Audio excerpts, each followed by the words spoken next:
¿Qué jóvenes? Buenos días. Buenos días, profe. ¿Cómo están?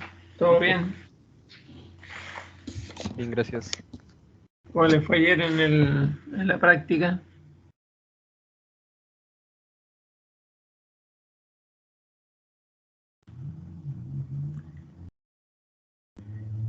Parece que no muy bien porque se quedaron calladitos.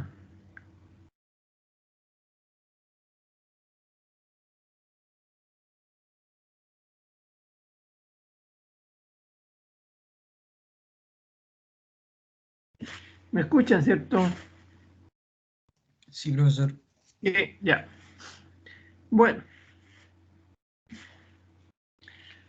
Vamos a volver un poquito atrás en lo que es los apuntes del libro que nos habíamos saltado en un par de páginas, principalmente respecto a algo sobre normas y factores de seguridad.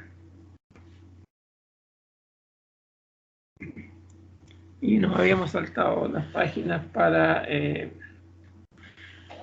poder ver lo de fatiga y poder hacer la práctica, la del día de ayer.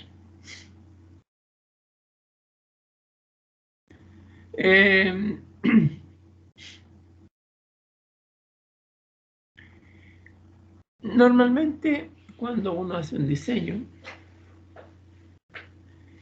hay dos posibilidades de hacer los cálculos. Uno, y muchas veces es la más usada en algunos de los elementos de máquinas, es utilizando normas, estándares, códigos que maneja la industria en general y la industria específica para ciertos elementos. Y la otra posibilidad es hacer los cálculos utilizando toda la teoría de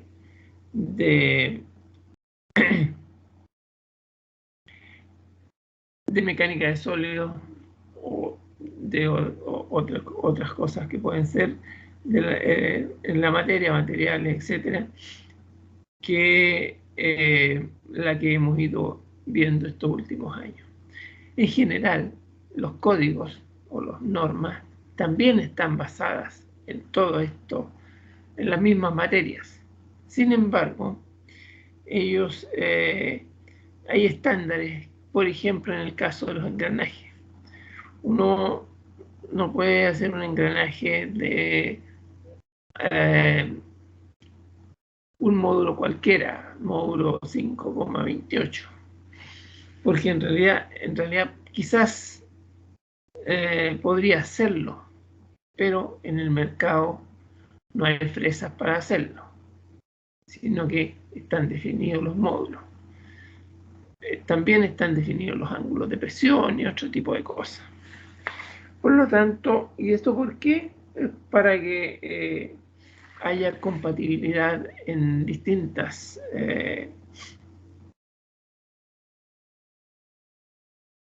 industrias que fabrican los mismos engranajes o los mismos elementos, y además que tener referencias claras respecto a funcionamiento, etc. Muchas veces las normas además consideran cosas específicas que normalmente un diseñador con poca experiencia no las es difícil que las llegue a considerar. Por ejemplo, situaciones que pueden pasar en engranajes, en chavetas, etc. Por lo tanto, muchas veces es mejor seguir las normas que hay, y estas normas son de institutos o que pueden tener 100 o más años que han estado trabajando sobre los mismos temas. Y aquí hay un listado de algunas normas que nosotros podemos ver y que en algunos casos algunas vamos a utilizar. Por ejemplo, la Asociación Americana de Fabricación de Engranajes. En realidad, la mayoría de estas normas que están aquí son de la Asociación Americana, Instituto Americano, etc. Estas normas, en general, hay normas americanas, hay normas europeas, hay normas chinas, normas japonesas, normas chilenas. Y la mayoría de estas normas también tienen compatibilidad, aunque no todas, unas con otras. La norma americana es muchas veces compatible con la norma europea y la norma chilena, porque la norma chilena muchas veces parte de normas extranjeras que son estudiadas acá, son adaptadas en algunas situaciones y, por ejemplo, todo lo que es diseño sísmico, hay normas chilenas. Esas normas chilenas son muy parecidas a las normas internacionales. Sin embargo, Chile, como es un país sísmico, tiene sus zonas sísmicas que están descritas por el Instituto de Normalización, Instituto Chileno de Normalización, que hay zonas que son nivel 4, otras nivel 3, otras nivel 2, en cuanto a la posibilidad de que existan terremotos de gran envergadura. Eso es un ejemplo. En cuanto, por ejemplo, a las normas de fabricación de engranaje, como la que tenemos ahí, la primera de este listado, la norma ACMA, en general, en Chile no hay normas de fabricación de engranaje y se usan directamente o las normas ACMA o las normas ISO para fabricación de engranaje. Y nosotros y la mayoría de los libros que utilizamos utilizan las normas ACMA, es por eso que nos basamos en esa norma. Generalmente ellos, como les decía, la teoría que ocupan es exactamente la misma, pero a veces consideran algunos factores que alguien que no se maneja bien en el elemento que está diseñando, es muy difícil que se le ocurra que pueda suceder. En ese sentido, la utilización de las normas es un asunto importante. Y vamos a utilizar las normas, por ejemplo, las normas de la ACMA, vamos a utilizar normas ASMA, a lo mejor vamos a utilizar normas AWS, normas de ASTM, normas SAE, que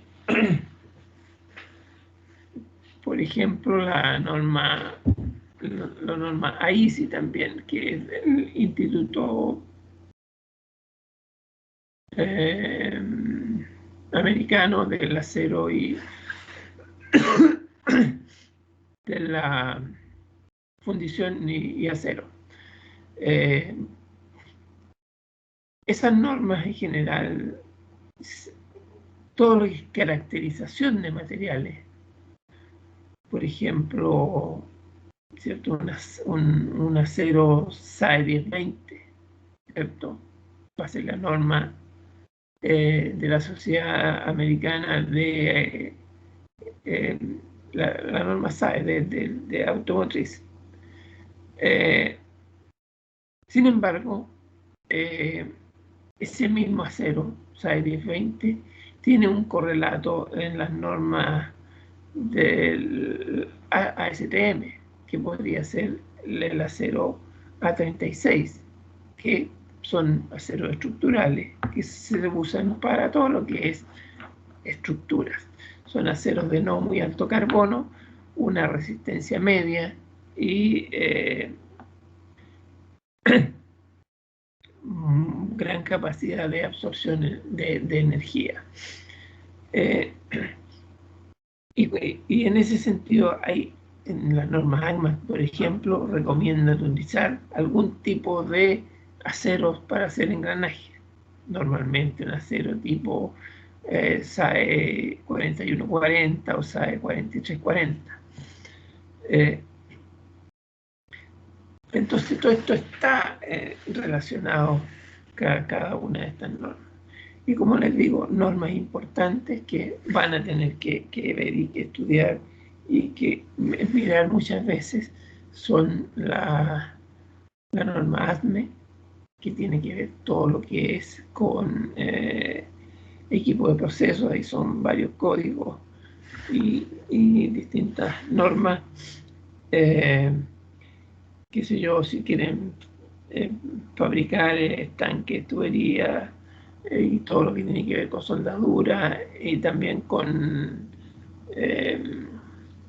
tratamientos térmicos, con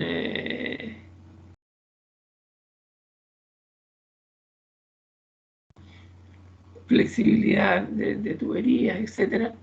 La norma ASME es muy utilizada y la vamos a ver. También vamos a ver nosotros algo sobre cómo se calcula la soldadura. Por lo tanto, ahí está algo de la norma AWS.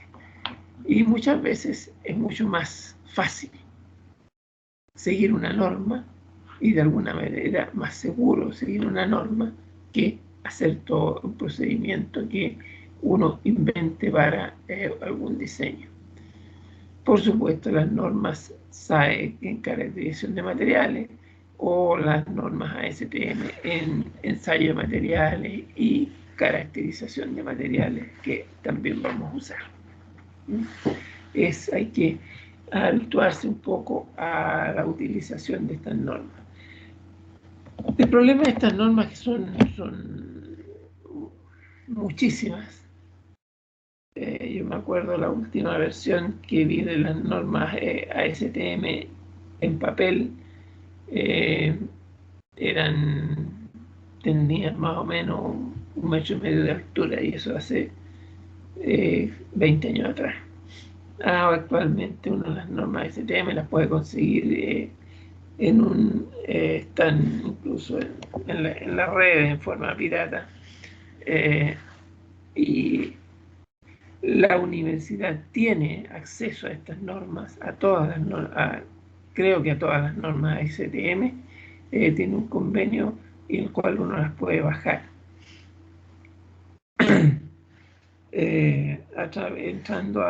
Si uno necesita la norma ASTM A534, la pone en internet, va al sitio de las normas y hay una parte ahí donde dice algo como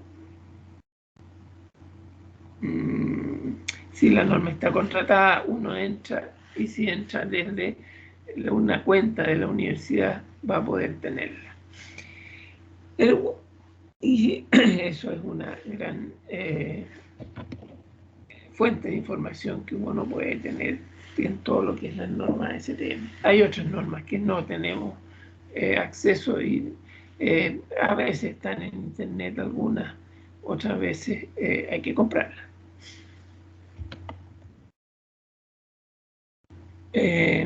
Eso sobre las normas. Otra cosa importante que quiero hablar aquí son sobre los... En realidad, no solamente sobre los coeficientes de seguridad,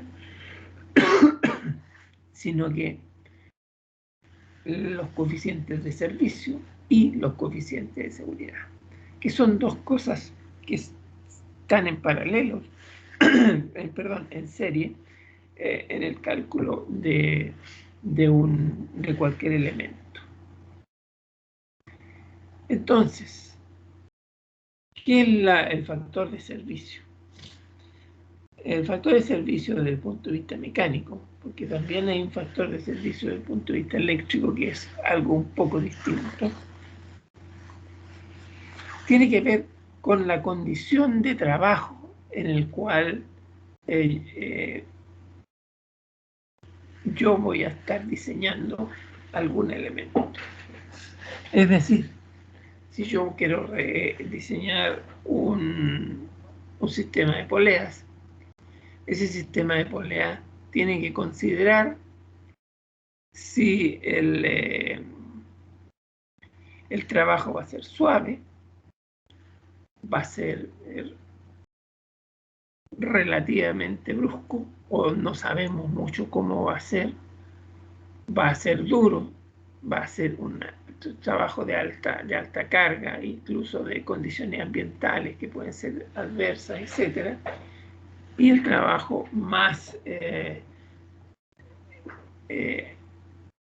pesado, llamémosle así, que tienen estos elementos, es cuando tenemos la posibilidad de marcha y contramarcha, es decir, que vayan hacia un lado y en el momento después puedan ir hacia el otro.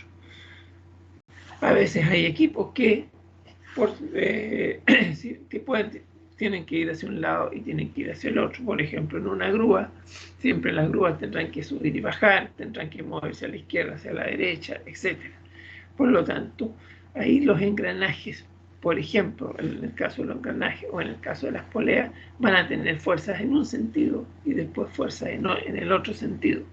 Y en ese caso vamos a tener que los esfuerzos, la resistencia a la fatiga va a ser mucho más comprometida que si nosotros tuviésemos las fuerzas siempre en la misma dirección. Por lo tanto, siempre que hacemos un diseño, lo primero que hay que considerar es el factor de servicio.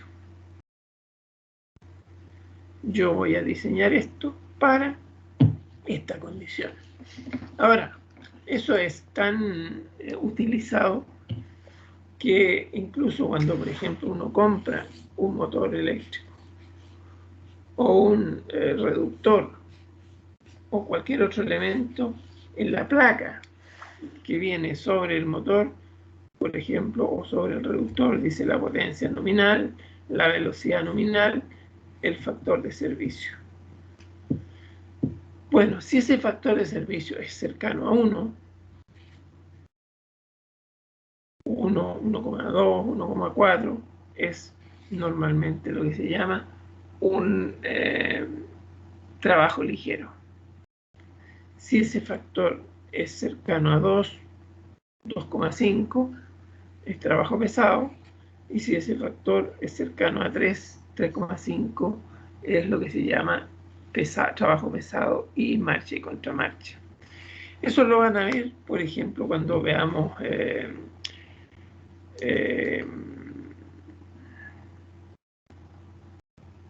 selección de correas, selección de cadenas, selección de acoplamiento, vienen un factor de servicio para cada condición de trabajo.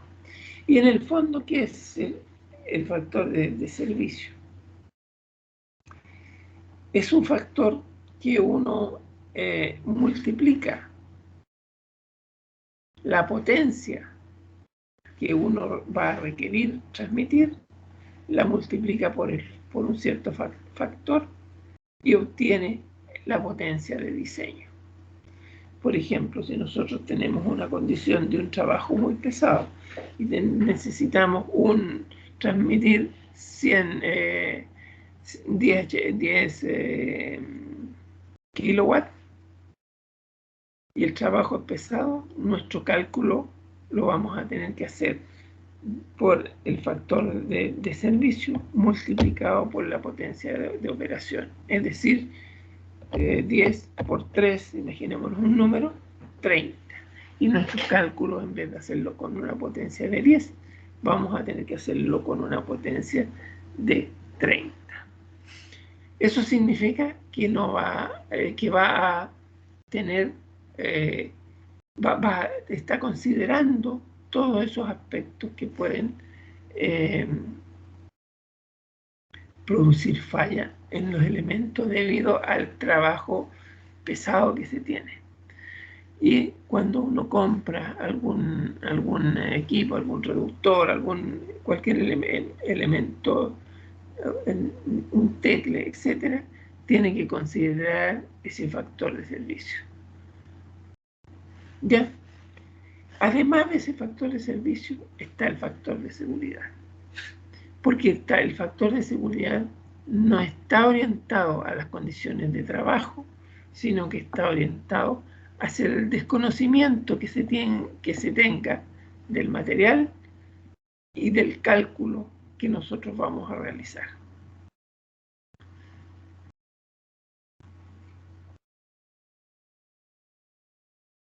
En general, los factores de seguridad tienen que ver con la composición del material y sus efectos sobre su resistencia.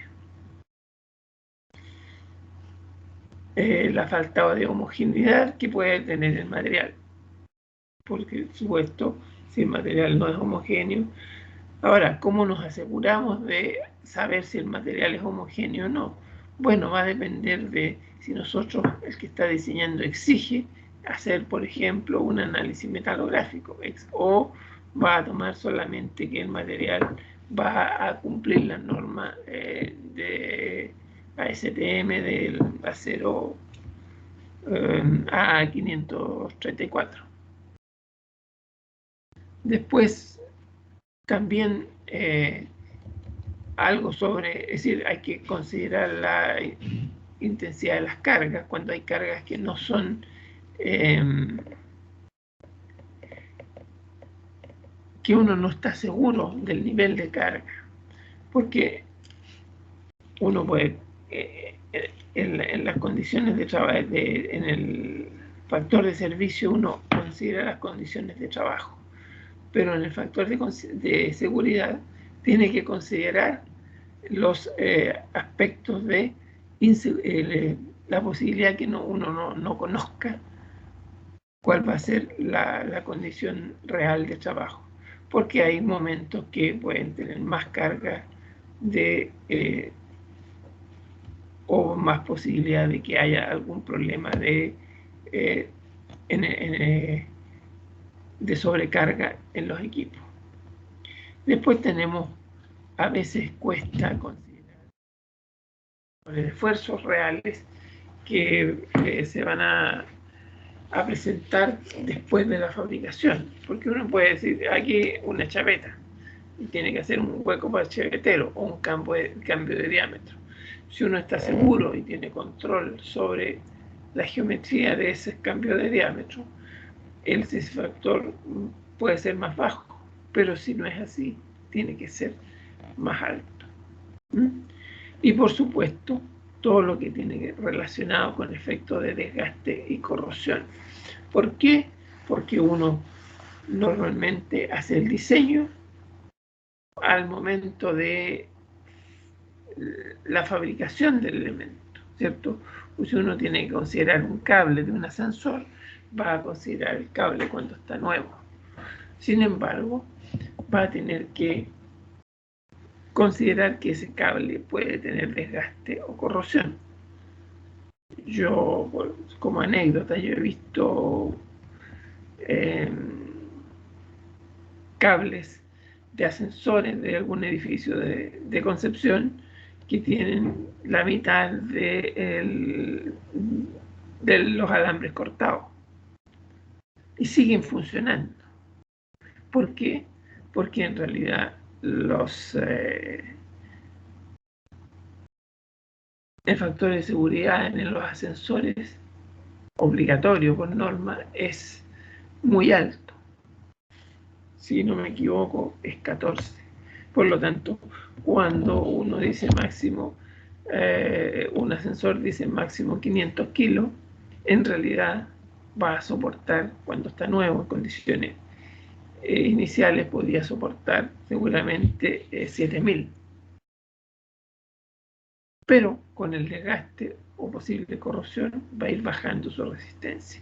Y además, en general, todo esto de los ascensores, por ejemplo, lo que estamos hablando, está normalizado, que si hay un cierto número de cables, de alambres cortados, hay que cambiar el cable.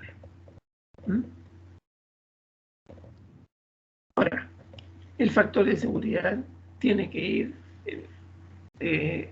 para condiciones de fluencia, para condiciones de desgaste, para condiciones de fatiga. Y no necesariamente tienen que ser los mismos. Va a depender del tipo de carga, va a depender de las condiciones que se puedan tener.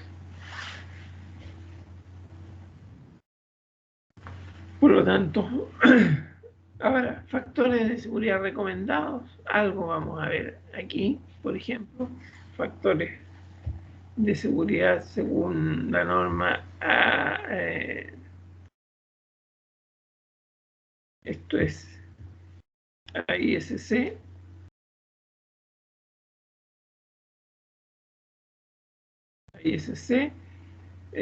Instituto Americano de Construcción de Acero.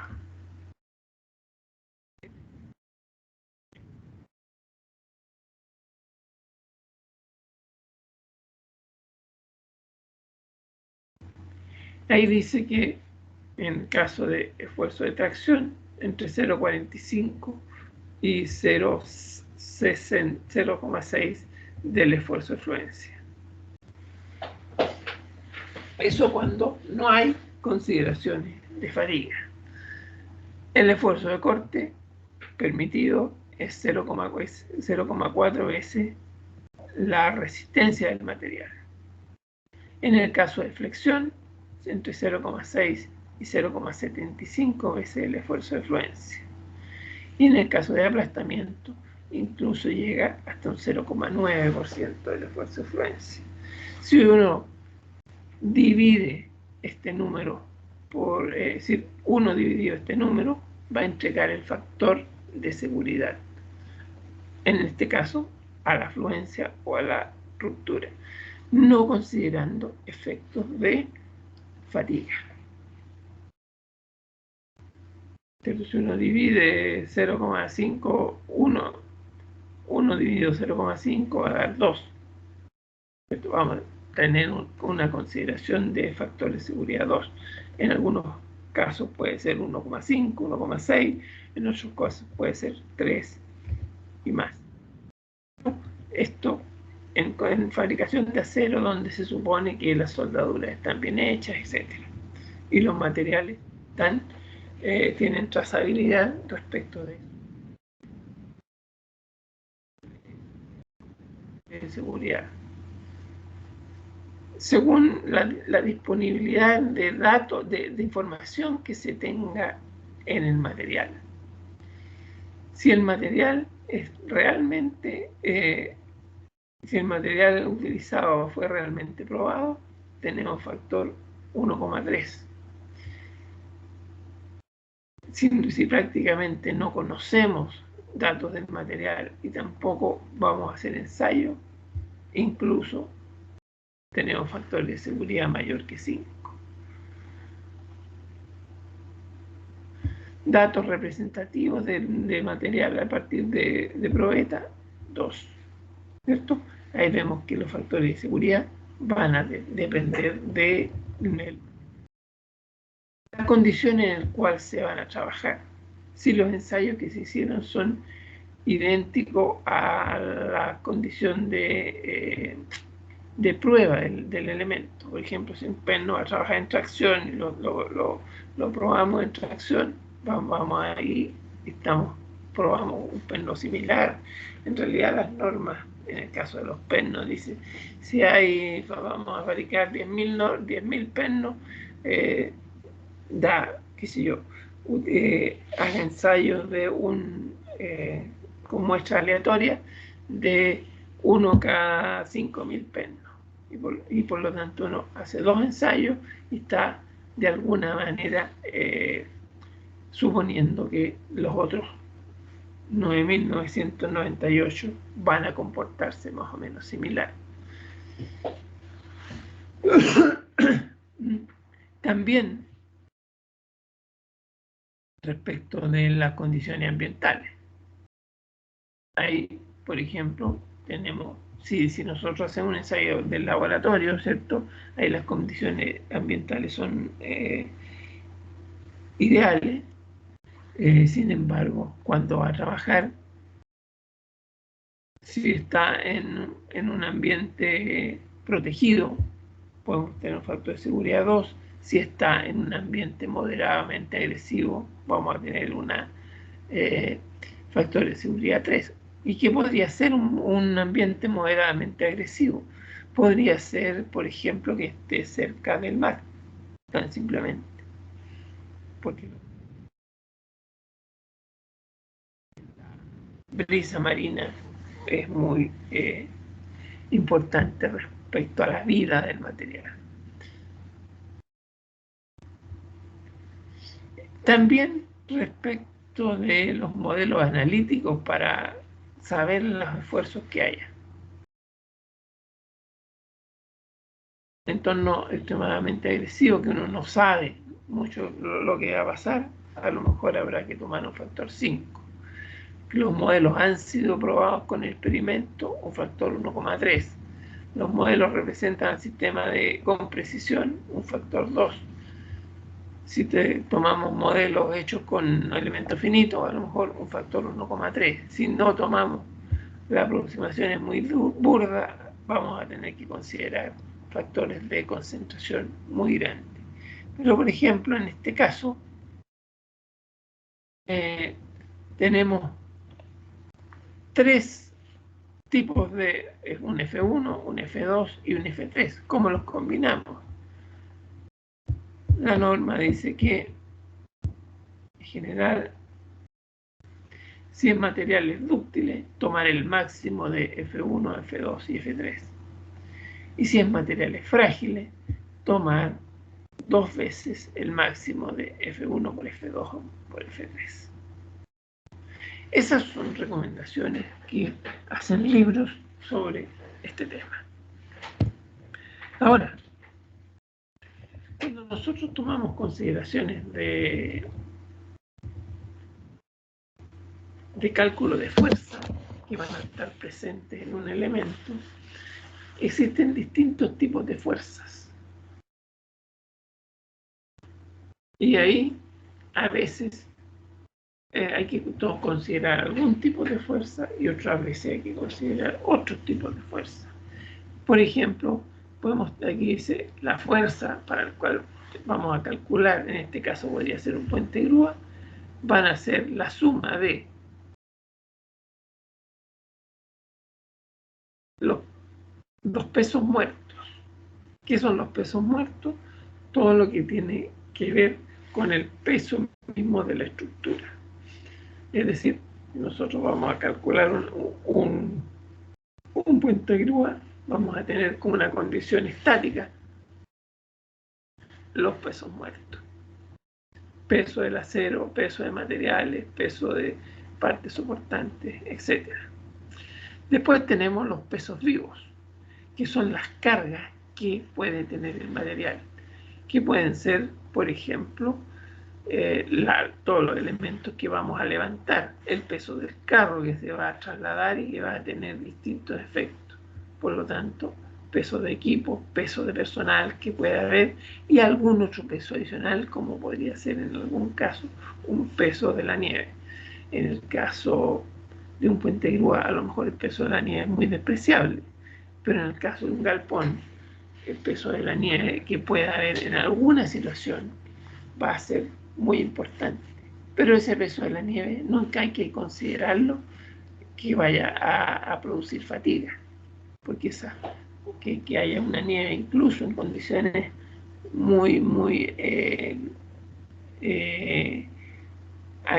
de mucha posibilidad de nieve en una faena en la alta cordillera, esas cargas van a ser siempre de muy poca frecuencia. Aunque pase nevado, el asunto va a pasar nevado todo el invierno y va a descargarse en verano y va a volver a tener nieve a lo mejor en el invierno siguiente. Por lo tanto, no va a producir fatiga. Consideraciones de carga de impacto. Ahí va un factor que depende del material por eso, por las posibles cargas de impacto que haya.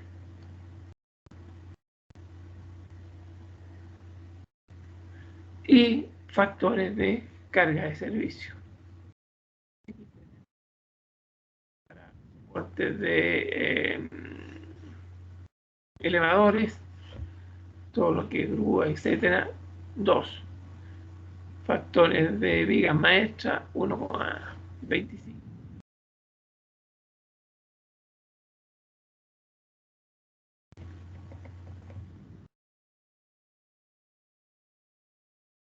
Siempre, ¿cierto? Este factor de seguridad va a tener que dividir de alguna manera la resistencia real del elemento es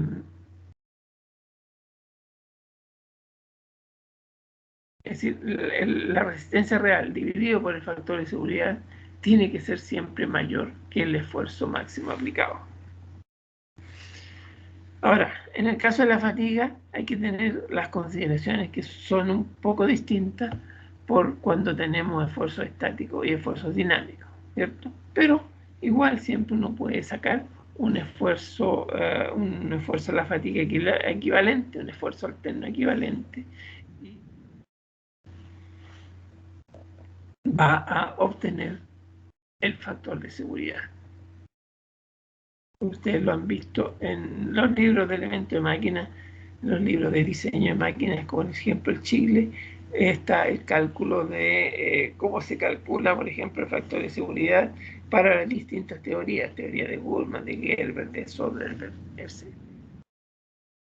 Bueno, eso era una primera cosa respecto de normas y factores de servicio, factores de seguridad. Vamos a hablar un poquito sobre materiales. En realidad, si uno va a la literatura de materiales, hay una cantidad enorme de tipos de cada uno de los materiales. Si hablamos de madera, si hablamos de plástico reforzado, con fibra de vidrio, fibra de carbono, etc. Si hablamos de aluminio, si hablamos de acero, hay una cantidad enorme de materiales. Pero cuando uno hace un diseño, tiene que elegir materiales que uno encuentra en el mercado.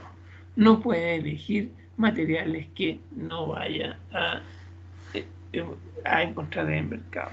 Y por ejemplo, en el caso de los aceros, ¿qué aceros se encuentran en el mercado nacional?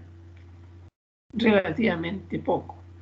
Un acero, todo lo que es acero estructural, que son aceros tipo que cumplen la norma de ASTM A36 o similares a STM, perdón, SAE 1020 o norma chilena, si no me equivoco, es la 200 y 201, que está todo relacionado con los materiales para vigas, barras, de columnas, etc. Todo lo que es materiales de construcción. Acero de relativamente bajo carbono, 0,2 más o menos, algo,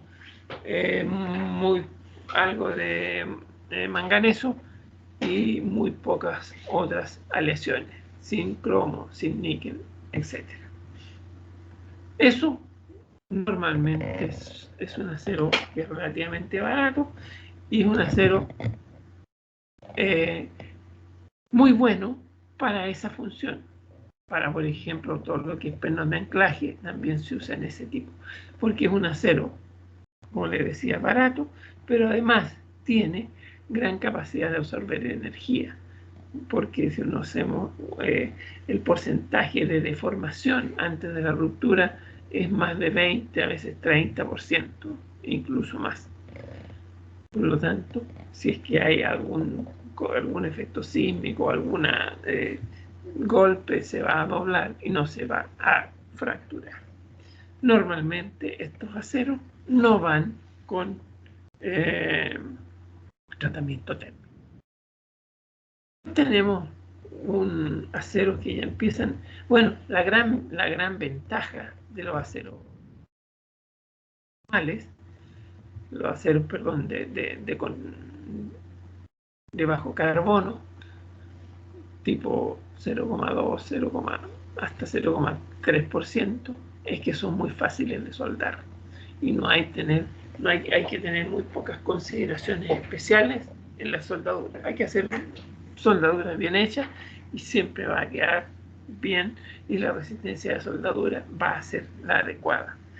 El problema es cuando empezamos a utilizar aceros que tengan más un porcentaje de carbono mayor que 0,35.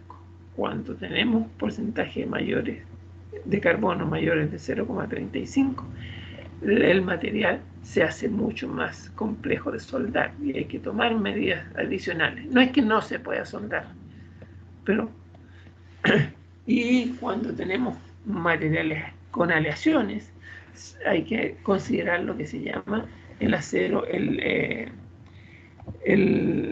porcentaje de carbono equivalente, que es el porcentaje de carbono más los efectos que podría ser el níquel, el cromo o el molibdeno, etcétera, que tienen, que va de alguna manera hace que el material sea más difícil de soldar.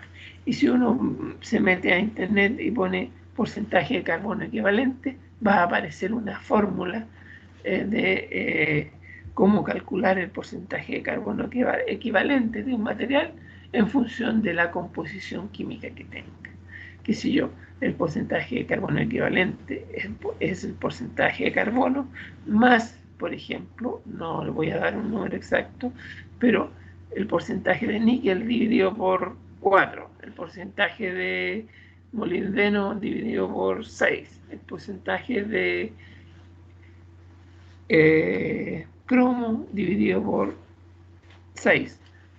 Bueno, no recuerdo la fórmula exactamente aquí, pero en los libros de materiales o en internet es cosa de tomar el teléfono y poner porcentaje de carbono equivalente y uno lo puede calcular.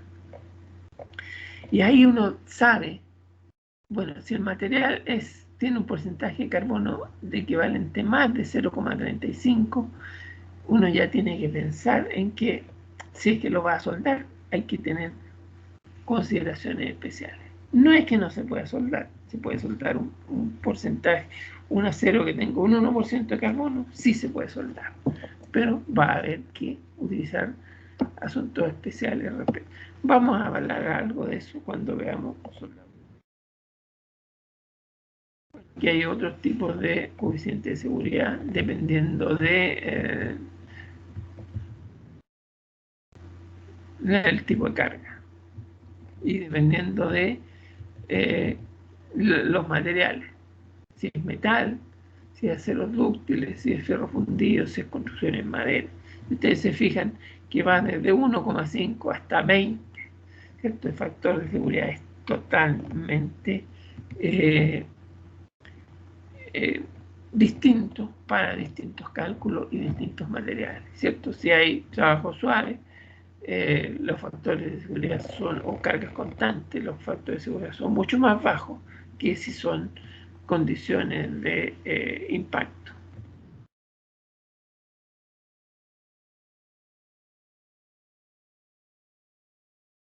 Bueno,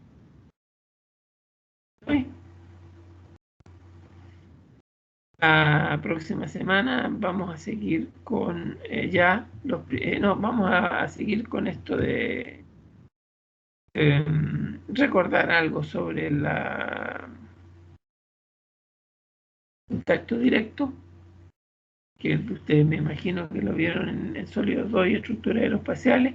Vamos a recordar y vamos a partir bien con la primera elemento que son las chavetas. Una consulta.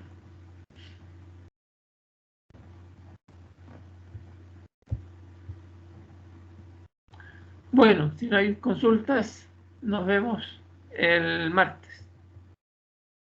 Chao. Chao, profe, que esté bien. Chao, profe, que esté bien. Chao, profe. Chao, profe. Chao, Chao, profe. Chao, profe. Ya. Chao, profe.